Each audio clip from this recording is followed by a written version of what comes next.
স্ত্রীর বাচ্চা হবে, আমেরিকাতে নিয়ম হলো রুগীকে হাসপাতালে দিয়া চলে যাবে। বাচ্চা হবে, বাঁচলে বাঁচলো, সব কিছু ওরা কমপ্লিট করে আপনাকে 2 দিন 3 দিন পরে ফোন দিবে, আপনি এসে নিয়ে যাবেন। কিন্তু স্বামী তো নাছোড়বান্দা, ভর্তি করছে ঠিক, কিন্তু সর্বক্ষণ দাঁড়ায় আছে। তো সবাই জিজ্ঞেস করছে তুই দাঁড়ায় আছিস কেন? তোরে বুঝাইছে, বল তোর শরীরের একটা অঙ্গ অর্ধেক যদি কোথাও থাকে তাহলে আর অর্ধেক ওর সাথে থাকবে না পৃথক থাকবে? বলছে শরীর তো একটা, এটাকে তো অর্ধেক করা যায় না। তো বলে এ তো আমার অর্ধাঙ্গনী, তো আমি ওর থেকে পৃথক থাকি কি করে? ও তো 10 মাস কষ্ট করলো আমার বাচ্চার জন্য, আমি ওর জন্য 2 দিন কষ্ট করতে পারবো না?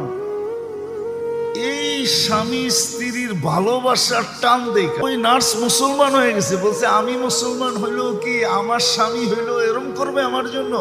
বলছে অবশ্যই, এটা আমাদের ইসলামের নীতি। মুসলমান হয়ে গেছে।